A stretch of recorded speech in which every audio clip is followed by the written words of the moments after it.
Build the tension. Seduction takes time, my God, it does. Never, in a game of seduction, never show desperation. You have to let him feel that he did all the work. He needs to feel secure. If he feels like he's been seduced by you, he pulls back because he feels out of control. Never you make a man feel out of control in a game. Once a guy realizes that he's been seduced, he would realize that you like him already. Cook the seduction to the point that he feels like, you both feel like you want to die if you don't have each other. You're suffocating. But you have to build, you have to give it time. Don't rush it. Don't rush it. After 1 week, you're having sex with him. Don't rush it. Don't rush it. It never ends well, for a fact.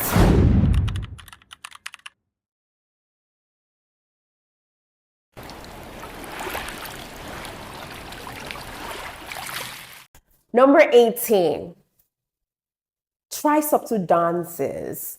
Subtle dance move. So if you're at a bar or in a club, the easiest way for you to seduce a guy is on the dance floor. Take his hand and lead him to the dance floor. You don't have to give him a strip tease, but dance playfully.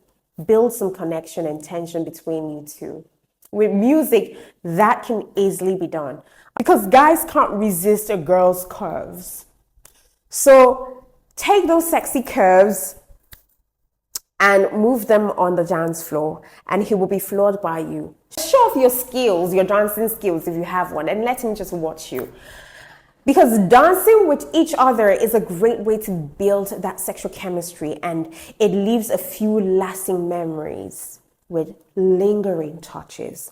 So even if you're not on the dance floor or you don't think that you're a great dancer, just humming along to music as you subtly sway your body side to side while hanging out with him will just give him that same effect on a guy. Now, number 19, use the awkward movements to maximum effect. You want to know how to seduce a man, get this right, and you would leave the guy you want to seduce with a heart full of desire and a trouser that's stretching with a hard on. Now, this is what you do. You squeeze into a crowded elevator with him and unintentionally just let your butt graze against his leg.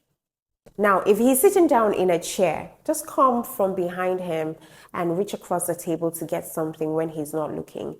He will involuntarily turn and his shoulders have nowhere to touch but your breast. And that's by accident, of course. And when you hug him, make sure that he can feel your body touch against him. And don't make any of these moves obvious. And guess what? He's going to think that he's a lucky one for getting to touch you in places he can only dream of. So give him the chance to touch you and create awkward situations around him. His pants will get tighter and he will do more than just fantasize about you. See, you don't always have to go looking for awkward moments. So that's not what I'm trying to tell you.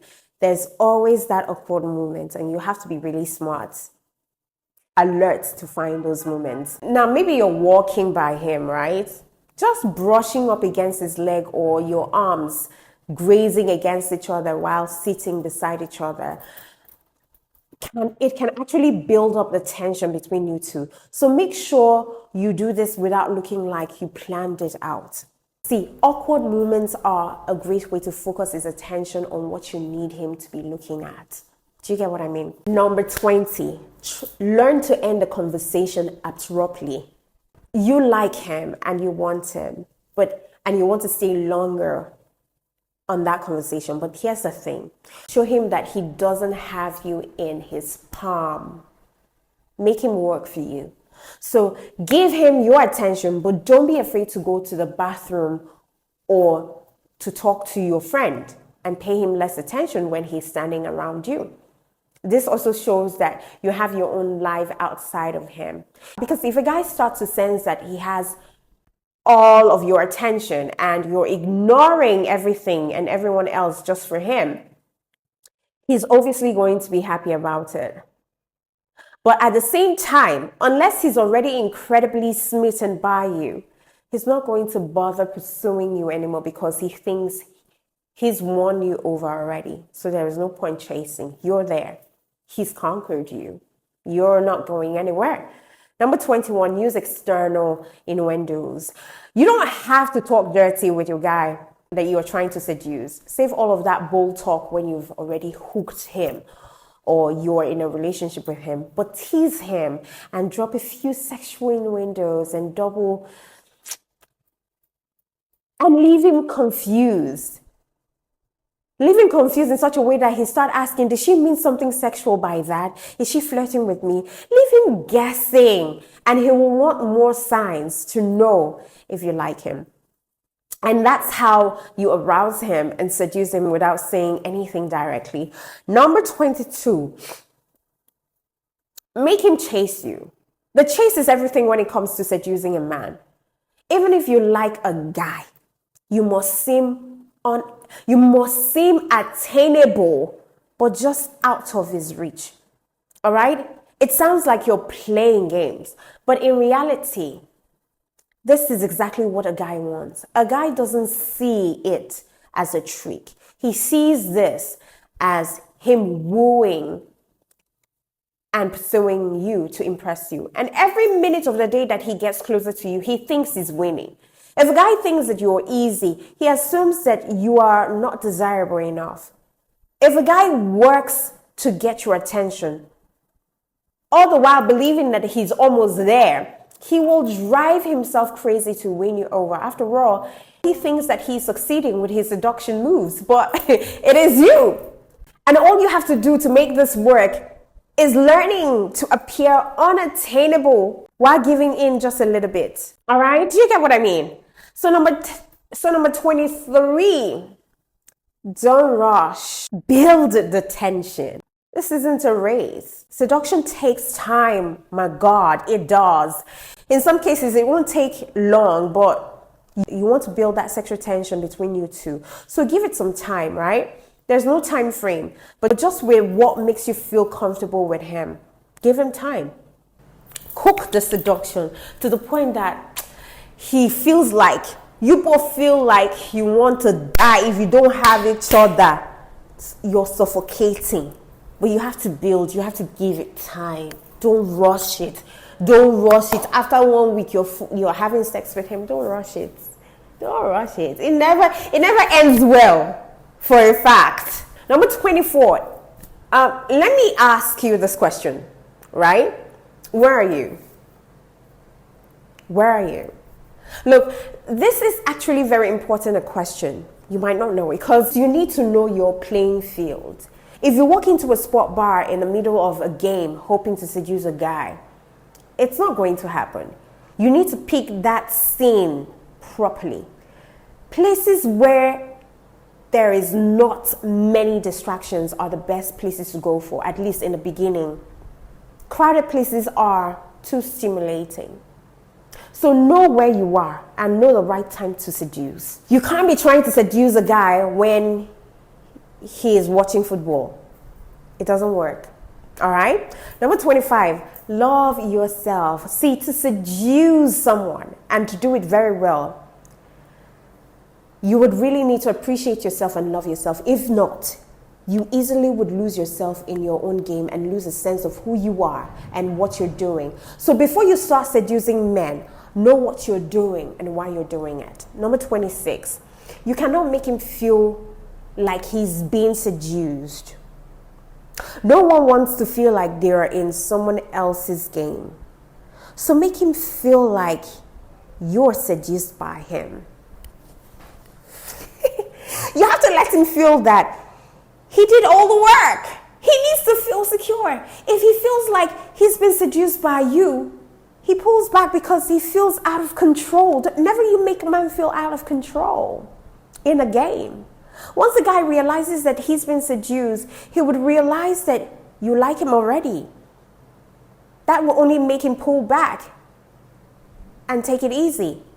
And what started as a game of seduction will turn into a game where he sits back and watches you throw yourself at him with desperation. Never. In a game of seduction, never show desperation.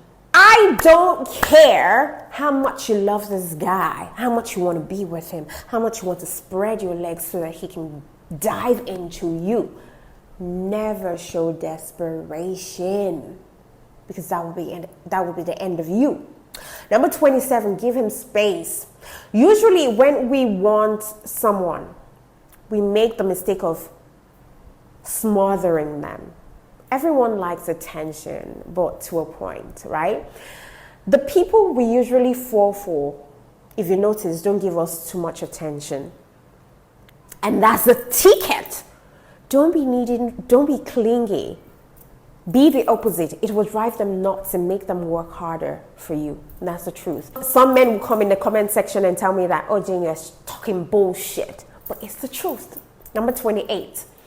Don't put all your eggs in one basket. I do this all the time because I'm not one who easily falls in love. When I fall in love with someone, I stick to that person, right?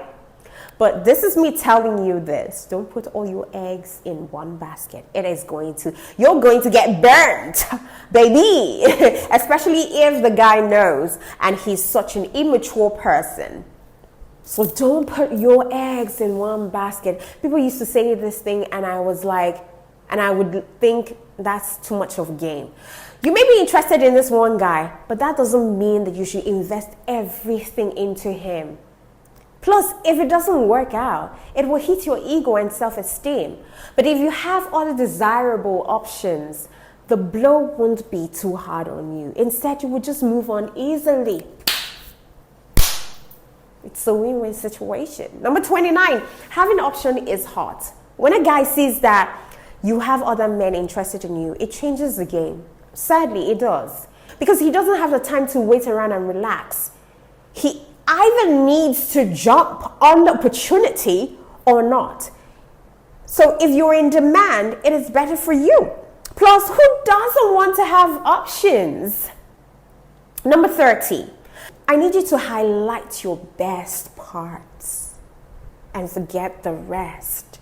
See, people suck at seducing others because they're too uptight.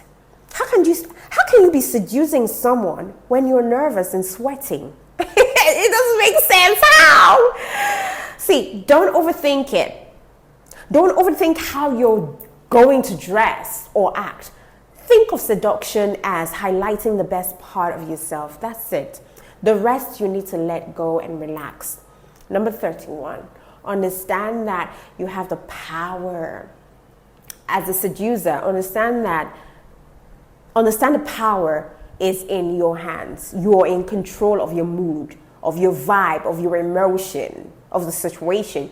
You decide how you want to walk into a room and how you want people to see you. But to truly use your power, work on getting rid of your negativity. You're seducing a guy, so you need to feel the aura of seductiveness tingle in your veins. You need to feel great about yourself, and you need to realize that you do have the power to turn on any guy that you want. Number 32, change your mental state. Look, having negative thoughts isn't something that is uncommon. We all have negative thoughts. But if you want to seduce a guy, seduction and negativity can't go hand in hand. And this is why self-care is important. You need to work on your emotions and feelings. You need to understand where your negative thoughts are coming from. And most importantly, you need to learn how to let them go and think positively. Number 33, lastly, if you make jokes, don't degrade him. No one likes being degraded by someone else. So if you want to make him feel like a man and seduce him, you need to avoid making jokes that make him feel small and insignificant. So if you have a heated debate on something, maybe you need to double check and see if this is someone you want to seduce. Because if he makes you feel angry, why seduce him? If you want to seduce a man, right, be someone that he can engage in conversation with without feeling a tad bit angry or triggered. So be curious about his ideas and thoughts. Everyone wants to feel appreciated and accepted by someone that they like. If not, they will turn to someone else. So be someone that he feels comfortable and supported by. That's what men want. So now that you know how to seduce a man who is not yours, what are you going to do next? Because it feels good to have so many choices, isn't it? Anyways, these are the 33 ways that you could seduce and get a man hooked to you. Most especially a man that is not yet yours. Until I come your way, know that my name is Jane Lawrence and I am your love doctor. Mwah.